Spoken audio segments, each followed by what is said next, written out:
Bom dia, meninas! Louvado seja Deus pela vida de vocês. Bem-vindo ao nosso espaço, bem-vindo ao nosso lugar, onde a gente pode ter esse encontro umas com as outras e um encontro especial com Deus. E nós estamos hoje finalizando a série Renovadas, né? Ah, que pena, estava tão bom, mas a gente tem outras coisas, né? A gente precisa avançar e hoje a gente encerra a série Renovadas. E nós aprendemos muito, eu não sei vocês, mas eu aprendi muito com a história de Ruth, de Noemi, de Orfa, aprendi muito. Nós aprendemos nas histórias delas coisas que são essenciais para que a gente alcance a renovação. E hoje, né, eu vou começar falando de algo que é essencial que a gente faça para que essa renovação ela aconteça na nossa vida. E a Axia vai fechar, ela vai fechar assim com chave de ouro, certo? O nosso estudo de hoje, eu vou começar falando, depois a Axia vai falar também, tá bom? Então, deixa aí o seu caderninho perto, se concentra, e eu quero que você vá refletindo muito sobre você enquanto eu vou falando. Por quê? Eu vou começar hoje, nós vamos começar conversando sobre seja renovada através do pensamento. O texto base, um texto que eu amo, é Romanos capítulo 12 e o verso 2. Romanos 12, 2 diz assim: não se amoldem ao padrão desse mundo, mas transformem-se pela renovação da sua mente, para que vocês sejam capazes de experimentar e comprovar a boa, agradável e perfeita vontade de Deus. Uau, esse verso para mim é incrível, incrível. E quando eu estudei psicologia, eu ficava assim muito encantada, porque tudo que os professores diziam, eu pensava, nossa, a Bíblia já fala sobre isso. Nossa, olha, por isso que Deus fala tal coisa. Eu ficava associando muito aquilo que eu estudava com a palavra de Deus. E Paulo, em Romanos capítulo 12, verso 2, está nos orientando a fazer uma renovação da nossa mente. E tem uma finalidade. Para que a gente fazer essa renovação da mente? Nós precisamos comprovar, nós precisamos experimentar a boa, perfeita e agradável vontade de Deus. Meninas, o que é que você pensa sobre você mesma? Quais são os seus pensamentos em momentos de angústia, em momentos de tristeza, em momentos de raiva? Quais são os seus pensamentos quando você ouve ou quando você sabe que alguém fala mal de você? O que é que você pensa? Nos conflitos familiares, o que é que você pensa? Diante dos seus aparentes fracassos, o que é que você pensa? E nessa hora é necessário que você faça uma avaliação profunda. Na terapia, a gente faz muito isso, essa avaliação profunda dos pensamentos. E eu sugiro que quando a gente finalizar aqui, você tenha esse momento de reflexão, de meditação. Isso é muito importante. Ellen White, ela nos orienta a fazer isso, que nós tenhamos tempo para reflexão e para meditação. Em Deus, com Deus, com a natureza e com nós mesmas. Olha só que interessante. E se você quer ser uma mulher renovada, mas se os seus pensamentos forem o mesmo sobre quem você é, você não vai alcançar essa renovação que está tão acessível a você. A renovação em todas as áreas da nossa vida, a renovação em vários momentos da nossa vida é algo possível, é algo real, é algo que está à nossa disposição. Porém, se os nossos pensamentos continuarem os mesmos, essa renovação ou ela vai ser mais difícil, ou ela não vai acontecer. Pode ser que ela não aconteça se os nossos pensamentos continuarem os mesmos. Veja bem, preste atenção no que eu vou dizer agora. Em momentos de ansiedade, ou se você já tem ansiedade, em momentos de frustração, de perdas e de tristeza, é natural que o nosso pensamento ele seja disfuncional. O que é um pensamento disfuncional?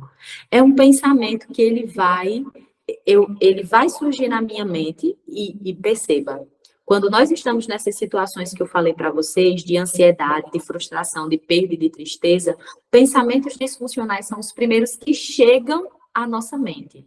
Então, é um pensamento assim: eu sou uma derrotada, isso sempre dá errado, de novo está acontecendo comigo, eu também não avanço, eu não consigo. Então, esses tipos de pensamento, será que você tem algum pensamento assim?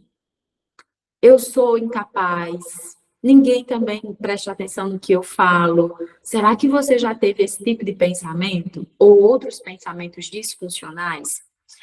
É normal, é comum, é do ser humano que esses pensamentos disfuncionais eles cheguem primeiro à nossa mente. Isso é normal. Porém, nós precisamos escolher o que é que vai permanecer no nosso pensamento. O que vai permanecer no nosso pensamento? E aí, eu gosto de outro texto de Paulo que diz assim: finalmente, minhas irmãs, tudo que for verdadeiro, respeitável, tudo que for justo, puro, amável, o que for de boa fama, se alguma virtude há, se algum louvor existe, seja isso o que ocupe o vosso pensamento. Eu gosto dessa palavra de Paulo. Olha como as palavras fazem toda a diferença. Ele diz assim: seja isso que ocupe o seu pensamento. Porque pensamentos disfuncionais, eles vão passar pela nossa mente, eles vão passar, vão chegar. Porém, o que é que vai ocupar? Paulo está dizendo assim: o que é que vai permanecer no seu pensamento? O que é que vai ocupar? O que é que vai tomar lugar nos seus pensamentos? E é psicologia pura. É o que eu aprendi lá na faculdade, que diz assim, ó, pensamentos disfuncionais, eles são os primeiros que chegam, não é sua culpa quando eles chegam, os pensamentos disfuncionais, mas nós podemos escolher o que vai permanecer na nossa mente, na nossa cabeça. E Provérbio já dizia, não é? Sobre tudo que se deve guardar. Guarde o seu coração, que é a sua mente. Guarde o seu coração. Guarde a sua mente, porque dela procede as fontes da vida. Nós precisamos ter muito cuidado com o que vai ocupar a nossa mente. Muito. Mas vamos fazer uma avaliação mais profunda? Na sua infância, o que era que você ouvia dos seus pais? Na sua infância, o que foi que você ouviu dos seus professores, dos seus amigos, das pessoas que estavam ao seu redor? O que é que você ouviu na infância sobre você e que possivelmente hoje te paralisa na vida adulta? Quando você se vê numa situação parecida, ou no momento de frustração, ou no momento de raiva. Sabe que quando nós somos crianças, nós somos uma esponja. A gente vai absorvendo tudo o que as pessoas dizem ao nosso redor, o que as pessoas fazem conosco. E deixa eu dizer para você, se você for fazer essa reflexão profunda, você vai perceber que coisas que te disseram na infância, elas te paralisam hoje. Coisas que te disseram na infância.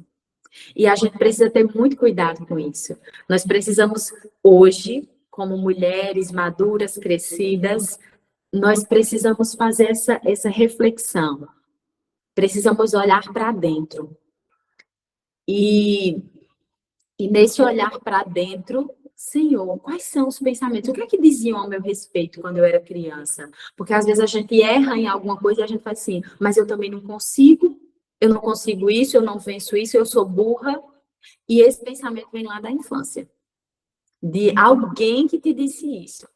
O que é que a sua mãe dizia para você quando você fazia algo errado em casa? Quando você falhava em alguma tarefa doméstica, o que é que a sua mãe dizia para você? O que é que os seus pais diziam para você? Isso tem uma força muito grande. E aí a gente agora, hoje, precisa criar um repertório verdadeiro de pensamentos a nosso próprio respeito. Precisamos criar um repertório verdadeiro de pensamentos. Sabia que na psicologia a gente também usa uma técnica de cartão de enfrentamento. Olha só. Quando nós identificamos pensamentos disfuncionais. Tem gente que chega e diz assim, Flávia, no momento de crise, o que vem na minha mente é isso, isso e isso. É uma sequência ali de pensamentos. E a gente escreve os pensamentos. E depois de escrever, eu faço uma pergunta. E eu vou fazer uma pergunta agora para você. Eu pergunto assim, esse pensamento, ele é 100% verdadeiro? Ah, eu sou burra. Só um exemplo. Esse pensamento, ele é 100% verdadeiro? E eu faço, você me disse que trabalha como seu trabalho é esse, você me disse que você fala em público, você faz as coisas em casa, você me falou que é uma ótima cozinheira, você disse que é isso, que é aquilo, e eu vou colocando ali o que aquela pessoa disse, que as suas capacidades, né, as suas habilidades. Aí eu pergunto, você é burra? Esse pensamento é 100% verdadeiro? E ela, não, eu não sou. Uma vez a minha psicóloga perguntou assim para mim, porque eu disse para ela que eu era tímida. Meninas, eu sou tímida. E aí eu disse para ela assim, eu sou tímida. E porque eu estava enfrentando uma situação muito complicada e eu percebi que era coisas da minha infância. Eu estava num ambiente novo, um desafio novo, e quando eu chegava nesse lugar, eu não conseguia conversar com as pessoas.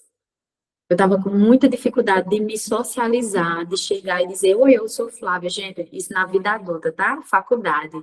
E eu com muita dificuldade de chegar. Eu falei para ela, é porque eu sou tímida e eu não consigo chegar nas pessoas para falar. Aí ela disse, você é tímida? Você me falou que fala na sua igreja, que canta na sua igreja. Você falou para mim que é professora, na época era professora. Você conversa com os alunos, você conversa com os pais, você conversa com a direção. Você é tímida? Aí eu falei, não, eu não sou tímida. Mas na infância eu era muito tímida. Tímida de as pessoas falarem, eu baixar a cabeça, tímida de entrar para correr para dentro de casa quando chegava uma pessoa para visitar a gente. Isso era da infância. Mas agora eu cresci. Mas eu queria vestir essa roupa de infância que não me cabia mais e pensar, eu sou tímida, é porque eu sou tímida. Não, eu não sou, eu fui. E pode ser que em alguns momentos a gente fique tímida, que eu esteja tímida, mas eu não sou uma pessoa tímida. O Senhor me transformou, glória a Deus, aleluia. Porque era aquela pessoa assim que vivia na caverna, sabe? Era muito assim, bicho do mato. E eu escutava as pessoas dizendo isso. Falava, é bicho do mato, falava não sei o quê. E eu escutava, olha só o escutar. E isso fazia parte dos meus pensamentos sobre quem eu era. E eu cheguei numa fase da vida que eu dizia isso, eu adulta dizendo que eu era tímida sem ser. Então é por isso que a gente precisa alcançar essa renovação, separar. Eu não sou mais aquela criança que ouvia tudo isso e aceitava isso sobre mim. Não sou. Eu não sou mais aquela criança. Então eu preciso separar. Isso foi o que disseram de mim, não é o que verdadeiramente eu sou. Isso foi o que eu ouvi da minha mãe, mas não é quem eu sou. Isso é o que as aparentes frustrações estão me mostrando, mas isso não é verdade sobre mim. Então, nós precisamos hoje fazer, montar mesmo mentalmente, e como eu estava dizendo para vocês, na psicologia nós usamos cartões de enfrentamento, porque às vezes os pensamentos eles tomam conta de nós de uma maneira que a gente entra numa situação de angústia profunda e de desespero profundo, porque os pensamentos disfuncionais tomam conta da nossa mente, e quando os pensamentos disfuncionais se apossam da mente, mandam mensagem para todo o corpo. Mandam mensagem. E vem uma angústia aqui no peito. E a gente já fica cabisbaixa. E a vontade é de ficar quietinha. Chorar, chorar e não se erguer desse momento. Não que seja errado chorar, viu? Não que seja errado ficar num cantinho chorando e ter o nosso momento. Isso é normal e nós precisamos. Mas permanecer nessa condição, nós não podemos permanecer nessa condição. Nós precisamos de momentos assim, mas não podemos ficar nessa condição de pensamentos disfuncionais em que eu fico ali com uma profunda angústia. Então, nós precisamos separar. E os cartões de enfrentamento, eles são assim, pensamentos que são verdadeiros. E ali nós fazemos cartõezinhos, tipo aqueles post-its, né? Quais são os pensamentos que são verdadeiros a meu respeito? Qual é o pensamento que sempre vem na minha mente e ele martela e parece que eu não consigo vencer? Eu preciso escrever um pensamento que seja contrário a esse pensamento e que seja um pensamento verdadeiro. Então, se vem muito na minha mente assim, você é burra, você é burra. Se vem muito esse pensamento, eu preciso. Eu sou inteligente. E por que eu sou inteligente? Eu faço isso, eu faço aquilo, eu tenho essa habilidade, eu tenho isso. E ali é um cartãozinho de enfrentamento, porque aquele é um pensamento que me perturba muito, entende? Então, o cartão de enfrentamento é: eu primeiro identifico quais são os pensamentos que me maltratam. E aí depois eu venho com pensamentos verdadeiros para substituir. E veja, um pensamento verdadeiro não é um pensamento positivo. É diferente, porque um pensamento verdadeiro, ele se baseia em evidências. Você percebeu como a psicóloga me enfrentou? Flávia, você é tímida? Você faz isso, você fala isso, você canta, você fala. Aí, opa, isso é evidência. Verdade, eu faço isso. Por que que eu sou tímida? Então, um pensamento verdadeiro é diferente de um pensamento positivo. É um pensamento que se baseia em evidências. Quantas e quantas vezes, meninas, depois de um dia exaustivo, nós nos sentamos e pensamos assim: meu Deus, eu não fiz isso, não fiz aquilo, e vem aquele pensamento de frustração e de derrota. Porque a gente começa, a nossa mente começa a nos lembrar daquilo que a gente não fez. Mas, e o que foi que você fez nesse dia? O que foi que você fez? Gente, quando eu começo a pensar assim, eu não fiz isso, mas quando eu penso assim, mas o que foi que eu fiz? Nossa, eu saí, trabalhei, cuidei de criança, aí eu lavei louça, eu fiz aquilo. Quando você começa a colocar, a contar, faltam os dedos, porque mais foi o que você fez do que o que você não fez. Mas o que é que a nossa mente faz? Nos lembra daquilo que a gente não fez, não conseguiu. Não é assim que acontece com a gente? É por isso que nós precisamos de pensamentos que são verdadeiros. Gosto muito de Paulo. Nós começamos a ler Romanos capítulo 12. Amo, porque Paulo realmente parecia que às vezes ele estava ficando louco, porque não tinha condição desse homem, em meio a naufrágio, nudez, perseguição, apedrejamento. Preste atenção nos pensamentos de Paulo. Paulo aprendeu a fixar os seus pensamentos em Jesus. Paulo aprendeu a manter os seus pensamentos fixos naquilo que é eterno. E a gente precisa aprender com ele. Porque quando as pessoas diziam, Paulo, você está louco. Aí ele dizia assim, eu sou louco por causa de Cristo. Olha o pensamento dele. Aí dizia assim, na doença, na dor, na aflição, ele levava a sua aflição perante o Senhor. Deus disse, a minha graça te basta. E ele se contentou com esse pensamento. Na hora que ele estava preso, aí ele escrevia uma carta e dizia assim: alegrem-se sempre no Senhor. Como assim uma pessoa presa orienta os outros a se alegrar no Senhor? Quando Paulo estava sendo açoitado, em fome, em nudez, em perigo, ele disse assim: eu aprendi a viver contente em toda e qualquer situação. Como assim? Gente, o que é isso? Eu gosto também daquela narrativa quando ele acontece um naufrágio e ele para na ilha de Malta. Veja bem, ele estava preso, sendo levado para Roma. Tinha um monte de presos ali. Eles passaram vários dias, foram dias em naufrágio, não é? E aí ele fala com Deus e ele disse assim: Deus me revelou essa noite que nenhum de nós aqui, ninguém vai morrer. Todos aqui vão sobreviver. E aí, como assim? No momento de naufrágio, o homem ainda para, ora, escuta a voz de Deus. E aí ele passa esse pensamento verdadeiro ali para tranquilizar as pessoas. Aí passa pelo naufrágio, o barco bate. Eles vão parar ali numa ilha. Quando chega lá, uma víbora, um bicho, um animal, né? Acho que era uma serpente, uma víbora, não sei lá, era uma serpente. Picou Paulo. E aí os homens olham, os homens da ilha dizem assim, esse deve ser um amaldiçoado, porque sobreviveu do naufrágio, mas chega aqui, ó, vai ser logo picado pela serpente. Gente, não tinha condição. Aí ele só faz assim, ó, joga assim a serpente no fogo e tá tudo bem, e segue. Ele mesmo podia dizer assim, eu sou um azarado mesmo, porque preso, um naufrágio.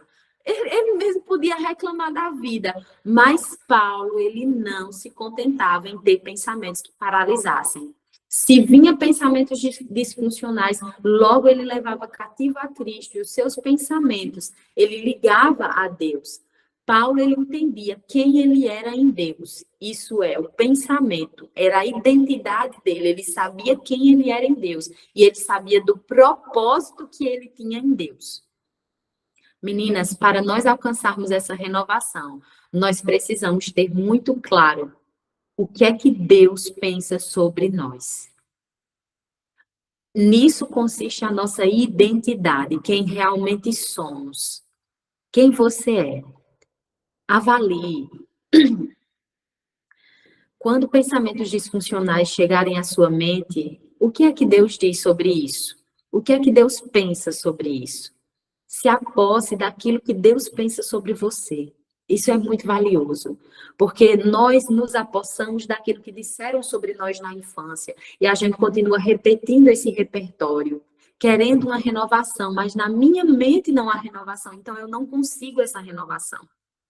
Então é necessário que a gente crie agora um repertório verdadeiro de quem somos e avalie as situações sobre a ótica de Deus. Esses dias eu passava por um momento bem difícil, mas eu me ajoelhei e o Espírito Santo foi falando ao meu coração e eu comecei a agradecer a Deus, porque eu disse: louvado seja o Senhor pelo sofrimento que me coloca de joelhos, Pai, na tua presença. Louvado seja o Senhor pela dor, pela angústia que faz eu permanecer aqui na sua presença e não sair, e não querer sair da sua presença. Então, isso é avaliar as dificuldades da vida sobre um novo olhar. É olhar para as situações e dizer: Senhor, como eu tenho crescido com essa dor. Nossa, como eu tenho sido ensinado. Pai, está doendo, mas eu estou aprendendo tanto. É avaliar as situações sobre uma ótica diferente. E aos pés de Jesus. E aos pés de Deus. É renovar e buscar. Se você parar um pouquinho, lance sobre ele seus pensamentos de angústia, seus pensamentos disfuncionais, não esconda nenhum do Senhor. Ele sabe, mas é bom que você fale na presença de Deus. Senhor, eu estou profundamente triste, isso me machuca, eu me sinto mal, os pensamentos que vêm na minha cabeça são esses e esses. Seja específica com Deus na hora de conversar, diga tudo, não esconda nada. E depois pergunte: mas Senhor, o que tu queres me ensinar com isso? Quais são os pensamentos que o Senhor tem a respeito disso? O que é que o Senhor quer que eu pense? Vá perguntando a Deus, vá perguntando ao Senhor, abra a palavra de Deus e coloque na mente aquilo que Deus diz sobre você, o que Deus pensa sobre você. Se aposse disso, interiorize os pensamentos que Deus tem a seu respeito. Abra a palavra. Tudo que tem na palavra pertence a você. Toda promessa, toda bem-aventurança, tudo é seu. Foi escrito para você. E nenhuma das promessas do Senhor falham. Nenhuma falhou e não falhará. Não falhará. É por isso que nós precisamos encher a nossa mente de tudo que é bom, verdadeiro, agradável, justo. Seja isso que ocupe o seu pensamento. É como eu disse para vocês, é claro que pensamentos disfuncionais, eles vão passar pela nossa mente, mas precisamos escolher o que ficar. Às vezes nós vamos precisar bloquear pensamentos, preste atenção nisso. Às vezes nós vamos precisar bloquear pensamentos. O que é bloquear? Uma vez chegaram para mim e disseram assim: você é imatura. Foi num momento assim, bem de conflito. Disseram assim: você é imatura. Aí eu respirei fundo e pensei: eu não sou imatura. Eu estou no momento de imaturidade. Estou, reconheço, mas eu não sou. Bloqueio esse pensamento. Muitas vezes nós precisamos bloquear pensamento. Sabe quando alguém, né, chega, alguém está muito estressado? Isso acontece às vezes em programação de igreja, coisas de igreja, na família. Alguém está estressado e fala: mas também, mulher, tu não sei o que. Opa, fala uma coisa desagradável a seu respeito. E a gente já recebe. Não. Ó, tem coisas que a gente tem que dizer assim: isso eu não vou levar para o meu coração. Bloqueio.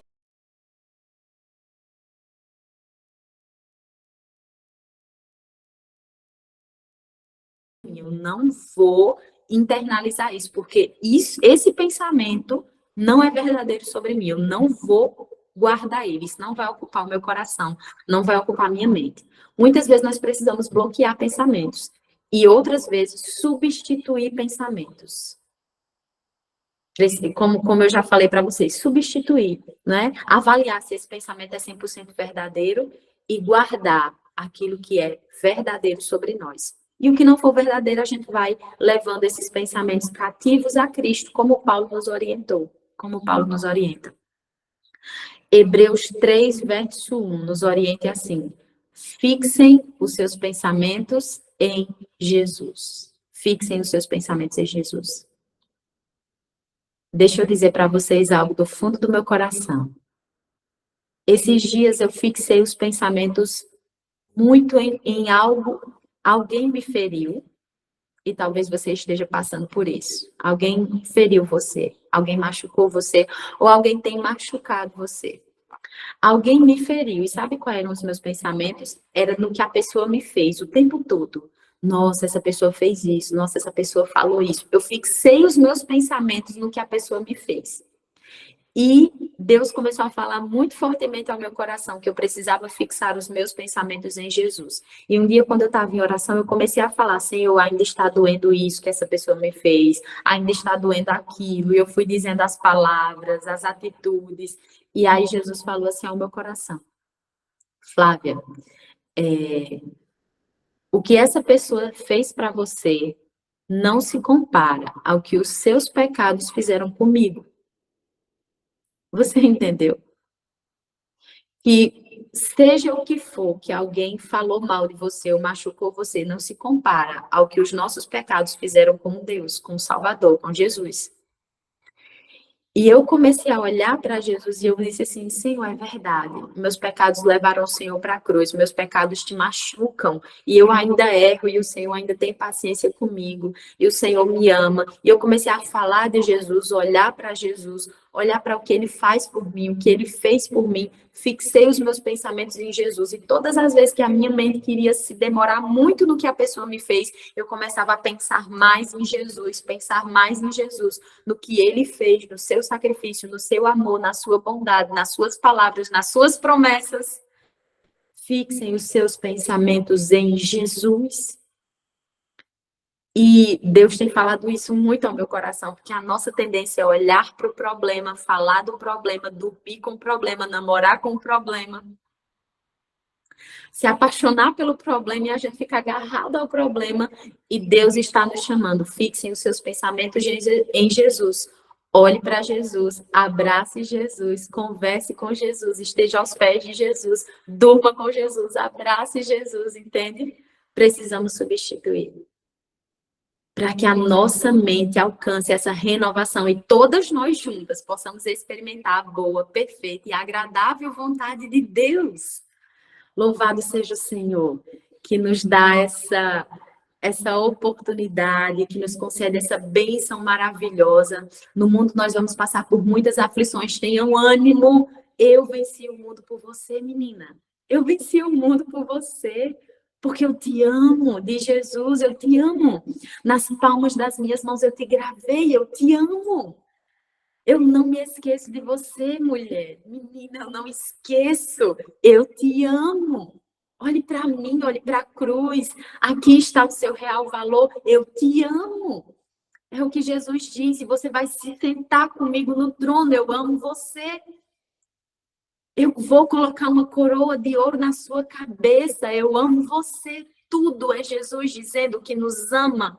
E muitas vezes nós andamos cabisbaixa, tristes porque alguém não nos reconhece, alguém se esqueceu da gente, alguém nos machucou. Quando Jesus disse: se alguém te machucou, eu morri por você, eu dei a minha vida por você. Se alguém não lembra de você, nas palmas das mãos eu tenho gravado você.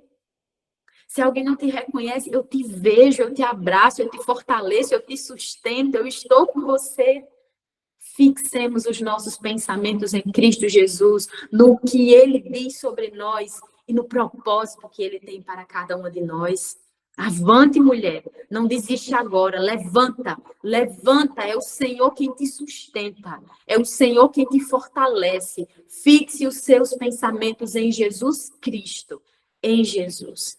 Esse é o apelo do Espírito Santo para mim essa manhã, é o apelo do Espírito Santo para você essa manhã. Mas eu quero ouvir o que Axa tem para nos dizer. Eu disse: Axa, eu vou resumir, mas eu sou difícil de resumir. Mas ela vai falar agora, meninas. Preciosas, bom dia. E o que dizer depois de tudo isso, né, meninas? Nós estamos terminando renovadas, queridas, com a certeza de que um começo triste não significa um final triste. O mesmo Deus que permite situações que podem dilacerar o nosso coração é o Deus que dá vitória. É um Deus que dá vitória. O Senhor é o Deus que realiza sonhos. Não deixe, Eu sei que muitas vezes a gente se pega pensando pequeno, achando que está suficiente, que já está bom. Mas se Deus está oferecendo uma renovação, Ele tem sonhos maiores. Ele quer te colocar num lugar diferente do que você está hoje. Né? Não fique só mergulhando nos seus problemas. A gente tem que olhar para os nossos problemas com um olhar de esperança. Como Ruth olhou, como Noemi olhou. E não ficar nessa ansiedade. Senhor, qual é o próximo passo? Como fez Orfa? Queridas, confiar em Deus é acreditar na renovação que Ele dá.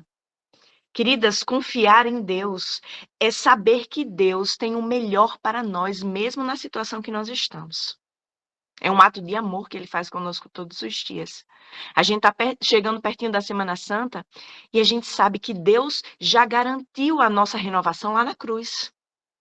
Ele já garantiu a nossa nova vida. Independente do que estamos vivendo agora, eu posso agradecer, porque Deus disse que vai carregar, que já carregou as minhas dores e os meus fardos.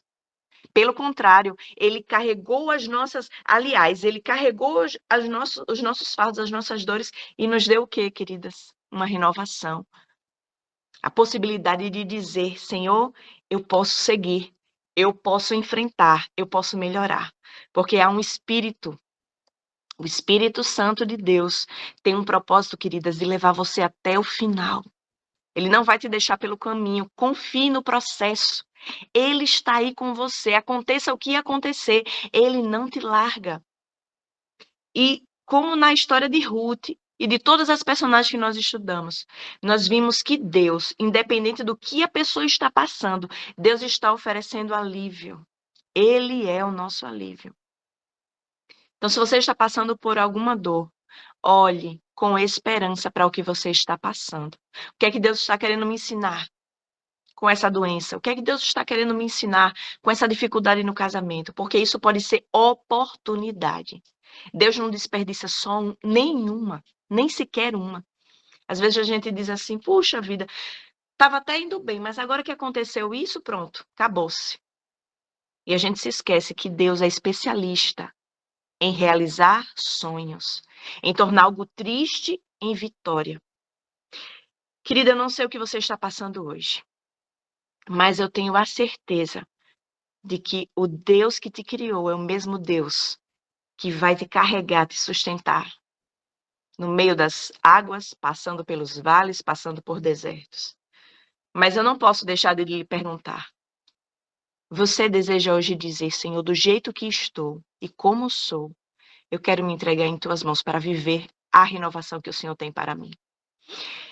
Eu posso não estar vivendo o que Ruth viveu, eu posso não estar vivendo o que Noemi viveu, eu posso estar vivendo uma situação totalmente diferente, mas do jeito que estou e como sou, quero me entregar.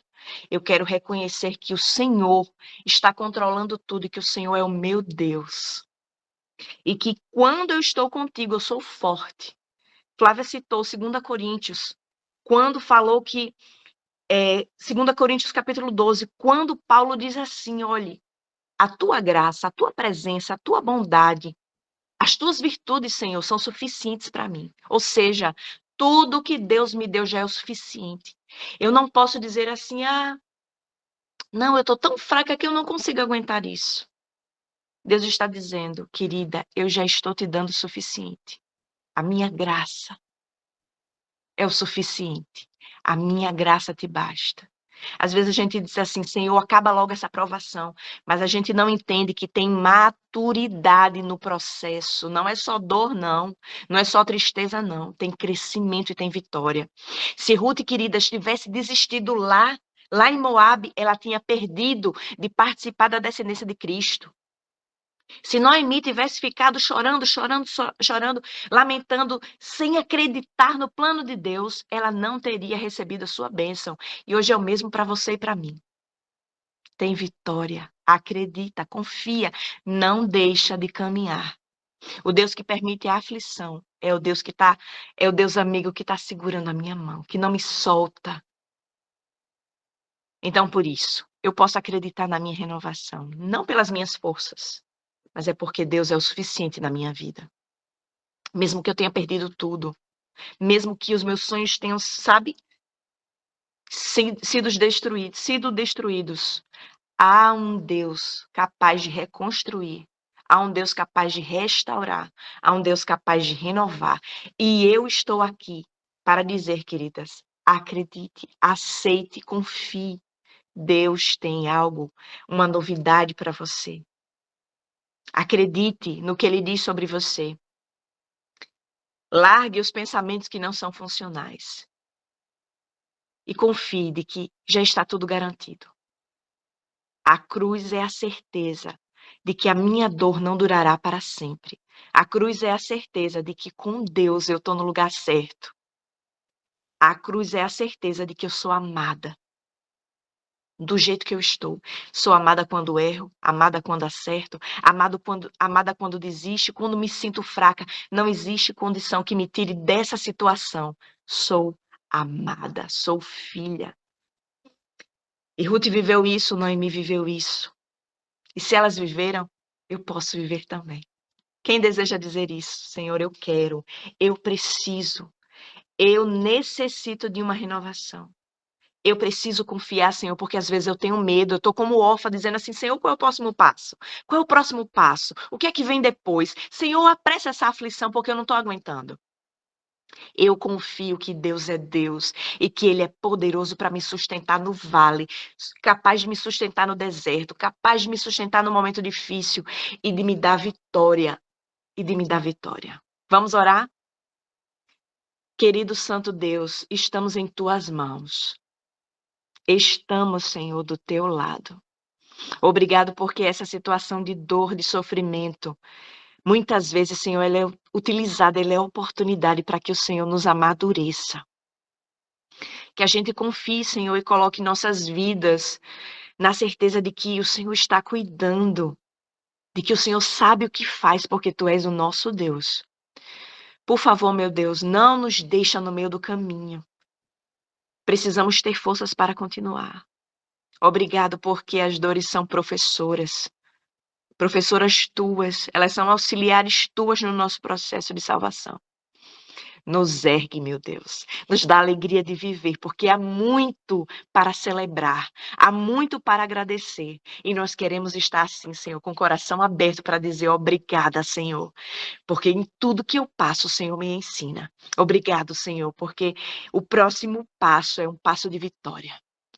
Nós entregamos esse dia em tuas mãos, Senhor, um dia desconhecido. Que haja renovação, que haja força. E que nós reconheçamos o nosso lugar e a tua grandeza em nome de Jesus. Amém e amém.